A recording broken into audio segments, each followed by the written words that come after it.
In October 2024, Brazil, Russia, India, China, and South Africa met in Kazan and announced plans for a common currency that would challenge American dominance. The headlines screamed revolution. The reality whispered something far more complicated, because while half the world dreams of escaping the dollar's grip, the other half quietly admits they can't afford to let it fall. This isn't the first time empires have tried to topple a reserve currency, and it won't be the last time they fail. The dollar didn't become the world's reserve currency by accident. It happened in 1944, at Bretton Woods, when 44 nations gathered in New Hampshire to rebuild a shattered global economy. World War II had destroyed Europe's industrial base. Britain was bankrupt, France was occupied, Germany was rubble. The only nation with intact factories, surplus capital, and a military to back it all was the United States. So the world made a deal. The dollar would be pegged to gold at $35 an ounce, and every other currency would peg to the dollar. America became the world's banker, and the dollar became the language of global trade. Power doesn't transfer, it collapses and reconstitutes. By 1971, the system was cracking. America had printed too many dollars to fund the Vietnam War and social programs. Foreign central banks began demanding gold in exchange for their dollar reserves. On August 15, 1971, President Nixon closed the gold window. The dollar became fiat, backed by nothing but trust, economic strength, and military force. Experts predicted collapse. Instead, the dollar strengthened. Why? Because even without gold, the world needed a stable, liquid asset to trade oil, settle debts, and store wealth. The dollar was still that asset, but the seeds of resentment were planted. Fast forward to 2008. The global financial crisis exposed the dollar's dark side. The Federal Reserve printed trillions to bail out American banks, and that inflation rippled outward, hitting emerging markets with currency collapses and food riots. Countries like Brazil and Russia began asking a dangerous question: why should we suffer for America's mistakes? China, holding over $1 trillion in U.S. Treasury bonds, quietly began diversifying. Russia started hoarding gold. The BRICS coalition, formed in 2009, became a forum for alternatives. They wanted out, but wanting out and getting out are two different things. In 2023, BRICS nations accounted for roughly 32% of global GDP, measured by purchasing power parity. They have massive populations, vast resources, and growing industrial capacity. Russia has oil and gas. China manufactures everything. Brazil has agriculture. India has a booming tech sector. South Africa has minerals. On paper, they have the ingredients for a powerful economic bloc. Yet they've failed, repeatedly, to create a unified currency or even a functioning alternative payment system. Why? Because they don't trust each other. China and India have border disputes that occasionally turn violent. Russia and China compete for influence in Central Asia. Brazil and South Africa have wildly different economic priorities. There's no unified fiscal policy, no shared legal framework, no central authority to enforce rules. The European Union spent decades building institutions to support the euro, and even that currency nearly collapsed during the 2010s debt crisis. BRICS has none of that infrastructure. Dreams of empire rarely survive contact with reality. Then there's the technical challenge. The dollar dominates because of network effects. Over 60% of global foreign exchange reserves are held in dollars. 88% of international transactions involve the dollar on one side. The SWIFT payment system, which processes trillions daily, is dollar-centric. Contracts, loans, derivatives, everything is priced and settled in dollars. To replace that, BRICS would need to build an entirely new financial architecture that banks, corporations, and governments trust more than the existing one. That takes decades, not speeches. Consider what happened when Russia was cut off from SWIFT in 2022 after invading Ukraine. Moscow scrambled to use alternative systems like China's CIPS, but trade volumes plummeted. Russian oil sold at steep discounts because buyers had to navigate complex workarounds.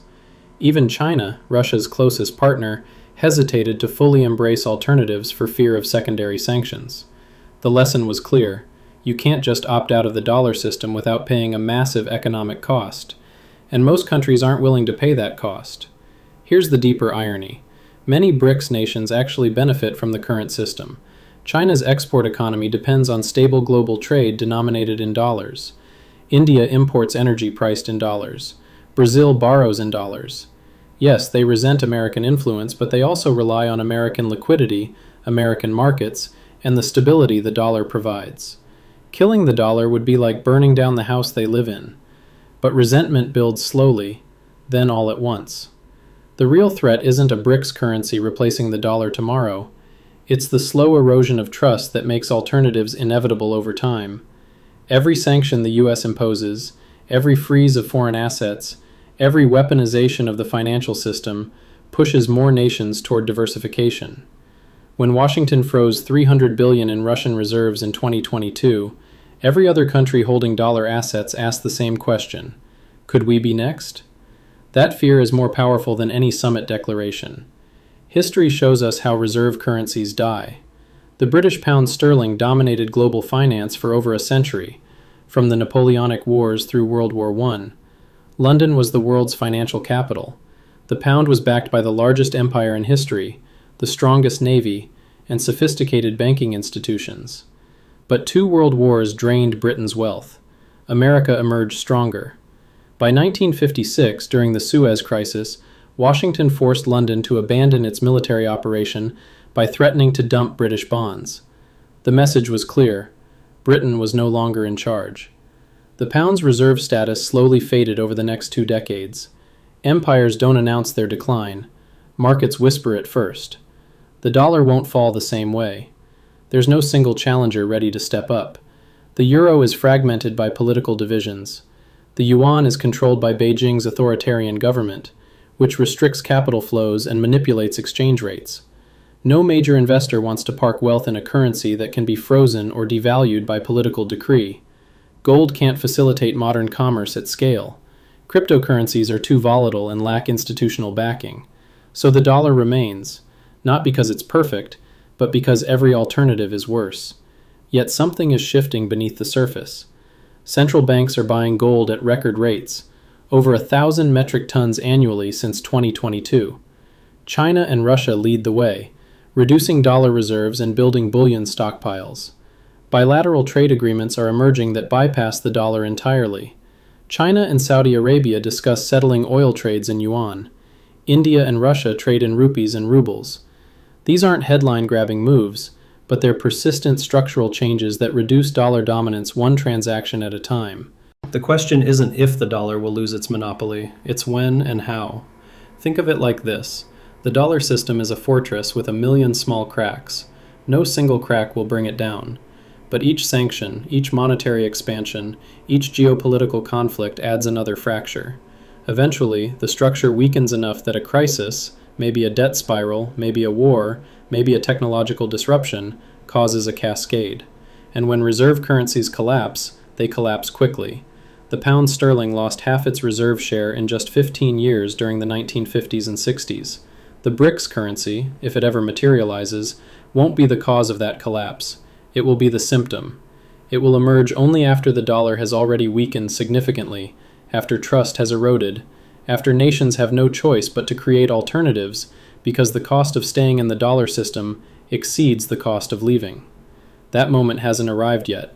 America still has the largest economy, the deepest capital markets, the strongest military, and the institutional stability that makes the dollar the least worst option.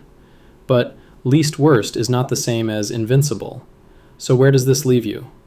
Understanding that monetary dominance isn't permanent changes everything. If you're holding only dollars, you're betting on American stability extending indefinitely.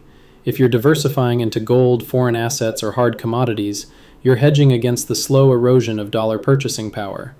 If you're watching debt levels, inflation rates, and geopolitical tensions, you're seeing the early warning signs that most people ignore until it's too late. The BRICS nations see something real. They see an overextended empire printing money to cover deficits, weaponizing finance to punish rivals, and assuming its dominance will last forever. They're betting that assumption is wrong. They might be early, but they're not crazy. History is full of currencies that seemed immortal, until they weren't. The Roman denarius, the Spanish real, the Dutch guilder, the British pound. Each dominated global trade, each seemed irreplaceable, each eventually gave way to something else. The dollar's turn will come. Maybe not this decade, maybe not next, but it will come. And when it does, the transition won't be smooth, orderly, or fair. It will be chaotic, painful, and redistributive. Wealth will shift. Power will realign. Those who saw it coming will survive. Those who didn't will pay the price.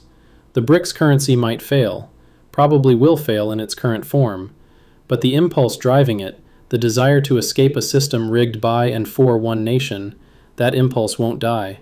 It will mutate, adapt, and eventually succeed in some form we can't yet predict. The only question is whether you'll be ready when the fortress finally cracks, or whether you'll be inside when the walls come down. The illusion isn't that BRICS wants to dethrone the dollar. The illusion is thinking the dollar can't be dethroned at all. If you learned something new today, hit subscribe.